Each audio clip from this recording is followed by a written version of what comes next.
Alors, j'appelle le point suivant. C'est la... Le point 70.01, donc la période de questions des membres du Conseil. Alors, j'invite les conseillers s'ils ont quelque chose à dire. Vous avez une période de questions. Si quelqu'un aimerait prendre la parole.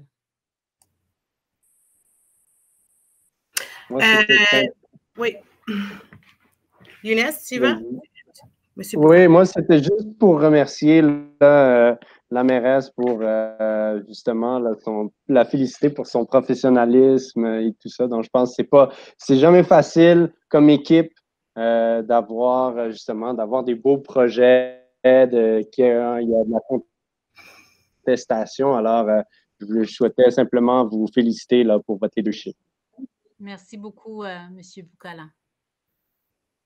Oui, moi, je voulais tout simplement mentionner, je me souviens plus c'était le point, mais c'était au sujet du plan directeur de parc et je me souviens plus exactement le mot, de parc et d'infrastructures sportives, je crois, extérieures.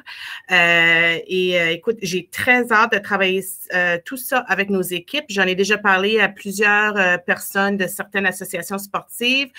Vous allez avoir une invitation d'ici un couple de mois, mais en attendant, je vais probablement rejoindre ceux d'entre vous que je connais. Les consultations vont être mi-janvier à février. Alors, c'est vraiment important et c'est pas seulement les associations sportives, mais les parents, les bénévoles et tous. C'est le moment de vous prononcer sur nos parcs et toutes ces choses-là. Alors, pensez-y. Parce que c'est sûr que quand l'invitation va venir, vous allez avoir une opportunité pour préparer. Alors, j'ai très hâte à ça. Ça va être un gros morceau, puis ça va éclaircir non seulement les investissements pour la Chine pour les prochaines 10 ans, mais ça va éclaircir ça va prioriser nos investissements et ça va tout nous mettre sur la même page. Et ça va être bien, ça va être vraiment des consultations très very much needed. Excusez, long day. Oui. Merci. Merci beaucoup, Madame Flannery. Moi, je prendrai la parole, si vous me le permettez. Absolument. Merci, Madame la Présidente. Alors, je voulais, moi, féliciter toutes les équipes écoles, autant les gens qui sont responsables des services de garde ou qui sont à la direction, les professeurs, au niveau primaire, au niveau secondaire, au niveau collégial et universitaire, mais principalement pour les tout-petits, les enfants, puis nos adolescents, de leur capacité de résilience. C'est impressionnant d'avoir été capable de se retourner puis de s'adapter de façon aussi rapide à une situation qui est très, très, très particulière. À titre d'enseignante, je félicite mes collègues d'avoir su trouver une façon originale et pragmatique de faire leur travail et d'accueillir les tout-petits. J'avais ma toute petite qui commençait la maternelle, donc une grande étape très, très, très importante et elle a été super bien accueillie. Donc, bravo à je sais que tout le monde a mis du sien, tout le monde a essayé de faire au mieux dans les circonstances et je tenais à les en féliciter. Voilà. Super. Bon discours. Merci beaucoup. Merci beaucoup à tous. Alors, maintenant, c'est la période des questions du public. Alors, on a reçu nos questions au préalable. Alors, on va les répondre. On va prendre le temps nécessaire.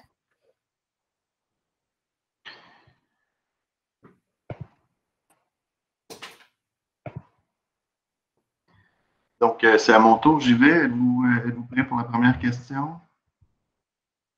Pardon? Vous êtes prêts pour la première question, non? Oui, oui. D'accord. Oui. La question nous vient de Mme Denise Trahan, qui est la présidente du Cercle de fermières de Ville-Saint-Pierre.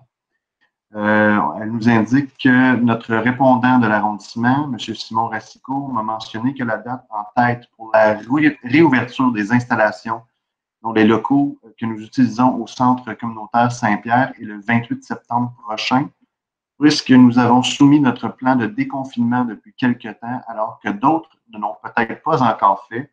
Pourquoi est-ce que l'arrondissement veut absolument ouvrir toutes les installations en même temps?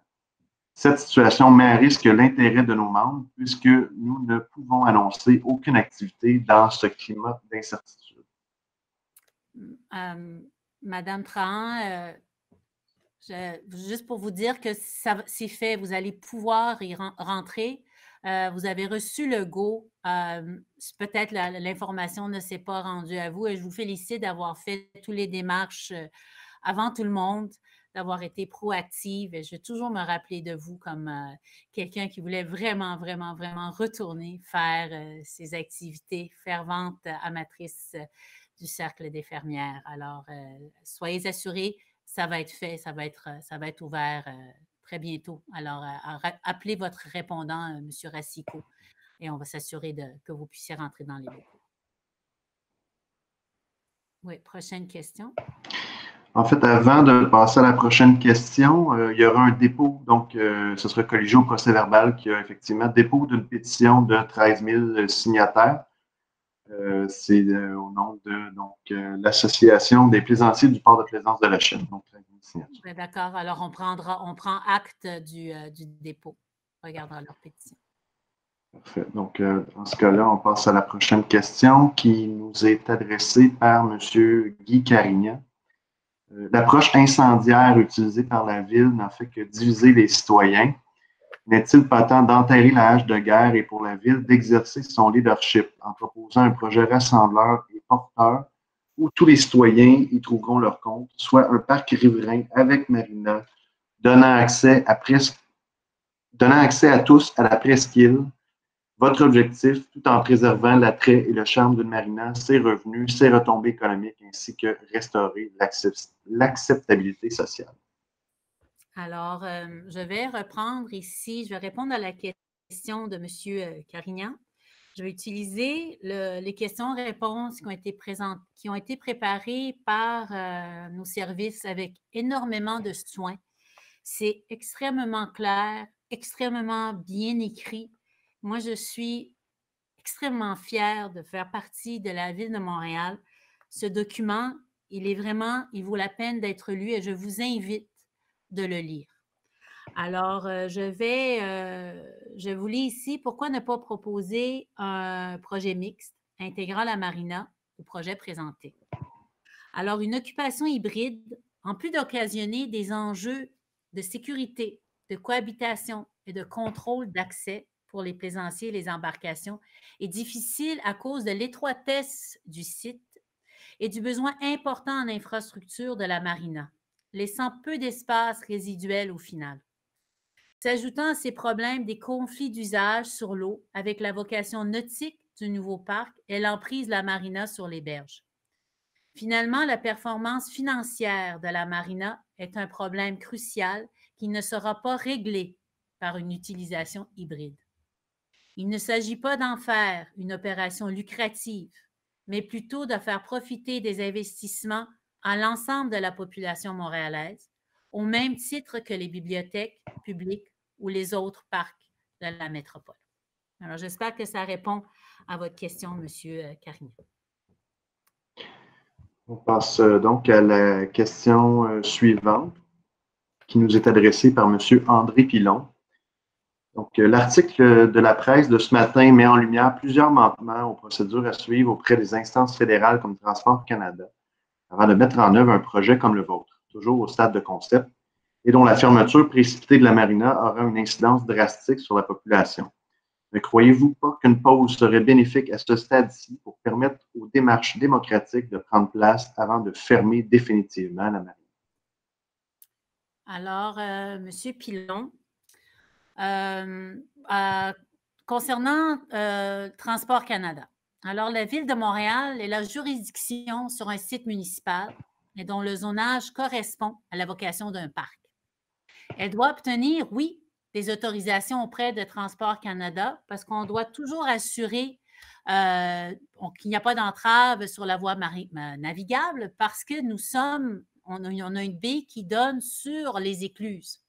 Et on va travailler main dans la main avec le gouvernement fédéral, avec Parc Canada, avec tous nos partenaires pour faire un projet qui répond à toutes les exigences environnementales et qui répond aux exigences de Transport Canada. Alors, les plans seront déposés lorsqu'ils seront disponibles et lorsqu'on aura passé tout le processus de consultation que nous entamons très, très bientôt. Alors, je passerai à la prochaine question. Oui, donc la question numéro 3. Question adressée donc par M. Ariel Cohen. À défaut d'une étude d'impact économique qui aurait dû être faite par la Ville, l'Association des plaisanciers du port de plaisance de la Chine a dû initier un sondage et une analyse qui montre bien que le chiffre de retombée de l'ordre de 10 millions de dollars utilisé historiquement par les administrations précédentes est bel et bien une réalité à 9,7 millions. En cette période de déficit substantiel et de faillite imminente, la Ville peut-elle se permettre de faire perdre de tels revenus à ses commerçants? Alors, à M. Cohen, voici la réponse et je vous invite encore une fois de tout cœur d'aller lire l'ensemble des réponses fournies par la Ville de Montréal. Alors, je vous réponds, à l'heure actuelle, nous ne disposons pas d'études de retombées économiques, ni pour la marina, ni pour la proposition de réaménagement. Notre décision repose sur l'analyse de la situation financière défavorable de l'équipement. L'évaluation des retombées économiques du projet de parc sera entreprise lorsque les détails du nouveau projet et de sa programmation auront été définis dans le cadre de l'avant-projet. Pour faire suite aux consultations publiques et aux rencontres avec les partenaires, le développement d'une programmation active et unique favorise une rétention des usagers et visiteurs sur place.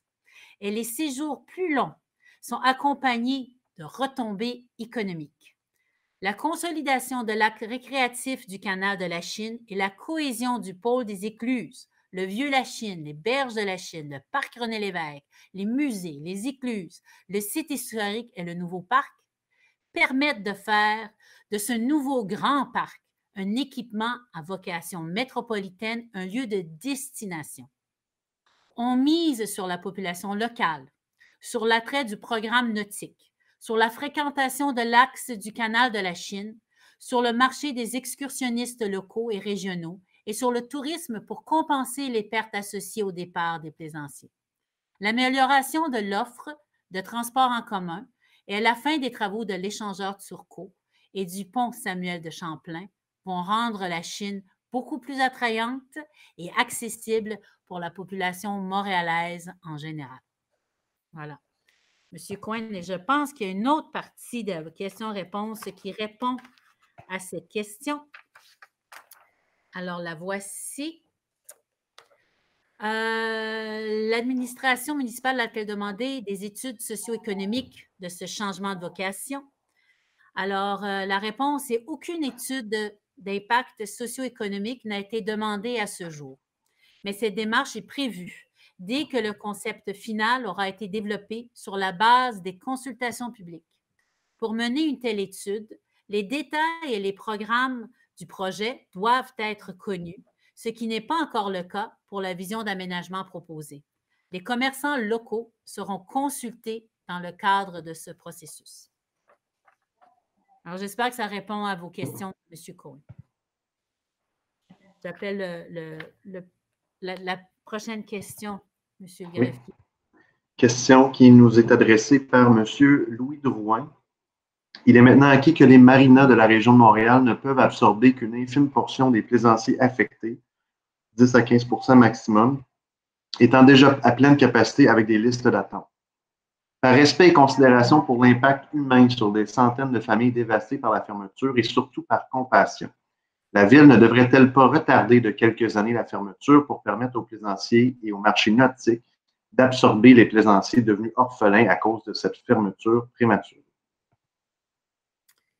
Alors, Monsieur Drouin, je vous lis la réponse qui est sur la page 14 du question-réponse. Alors, c'est l'accélération des dommages au cru des quais et la dégradation accélérée des berges qui ont rendu nécessaire la fermeture de 60 places à quai en 2020, aggravant le déficit d'opération de la marina. Le système sanitaire n'est plus adéquat et les correctifs temporaires mis en place entraînent des coûts supplémentaires importants. Et ces coûts sont surtout dus au vidange sanitaire des embarcations. Le permis pour les réservoirs à essence vient également à échéance en juin 2021 et par ailleurs, les plaisanciers peuvent quitter la marina avant la fin de la saison d'opération. Un remboursement leur sera fait pour la portion de la saison dont ils ne se sont pas prévalus. C'est ça. Je pense que j'ai répondu à l'ensemble. Attendez, je vais juste voir si... Non, c'est bon. J'ai répondu à l'ensemble de la question. Il y aurait une autre question. Est-ce que j'ai répondu à la question? Je pense que oui. En fait, on passerait donc à la question suivante. Donc, celle-ci, encore une fois, c'était la question de M. Louis Drouin. Prochaine personne qui souhaite intervenir, c'est M. Simon Jeté. Il a une question donc en 2 volets. Premier volet, pour le projet de transformation de la marina en parc riverain, quels sont les frais d'opération, d'entretien et de réparation estimés annuellement? Et est-ce que l'arrondissement de la Chine ou la ville-centre qui paie est-ce que l'arrondissement de la Chine ou ville-centre qui paiera les frais? Alors, on a estimé, bien sûr, ce n'est pas l'estimé final parce qu'on ne sait pas encore tout à fait, les consultations n'ont pas encore eu lieu. On est encore dans une forme de, on pense qu'on pourrait faire, mais ce n'est pas défini. On estime les coûts approximatifs initial à 360 000 $. Ça pourrait être plus ou moins. Ça va confirmant des activités qui auront lieu. Et ces sommes seront données par la Ville de Montréal. Ça ressemble un peu à ce que la Ville de Montréal nous donne en ce moment. Alors, ça pourra être très intéressant parce que ça pourra servir à l'ensemble de la population. Et je remercie tous ceux qui ont travaillé pour s'assurer de ces sommes. Il va donc rester le second volet de la question de M. Jeté. Lors de la dernière séance du Conseil, vous avez justifié l'entrée du club aquatique La Salle et donc le retrait des heures au club de natation La Chine par une future collaboration entre les arrondissements de La Chine, La Salle et Verdun dans le projet de construction d'un centre sportif et communautaire. Pouvez-vous fournir plus d'informations sur cette entente, notamment au niveau de la division des coûts de construction et d'opération, division des plateaux et heures accordées par arrondissement, ainsi que les proportions d'inscriptions réservées à la Chine versus les autres arrondissements? Bien, je pense que... Oups, mon Dieu, j'ai presque plus de jus. C'est le temps que ça finisse. En ce qui est de ça, je pense qu'il y a une grande confusion là-dedans. On n'a jamais, on ne fait pas un centre sportif avec la salle. En tout cas, on est à définir le concept du centre sportif. Alors, il n'est pas... je ne pense pas, en tout cas, c'est un peu confus, là, mais on est encore au stade préliminaire pour notre centre sportif aquatique. Alors, je ne pourrais pas m'avancer sur ça. Là. J'ai regardé là, s'il y avait eu d'autres questions qui nous avaient été adressées donc avant la date de tombée qui était 19h et on n'en a pas reçu d'autres. Donc, ça conclut la période de questions. D'accord. Alors, merci beaucoup à tout le monde, à tous ceux qui ont regardé, à tous les élus présents, à M. le greffier, M. le directeur. Bonne soirée à vous et au mois prochain. Merci. Au revoir.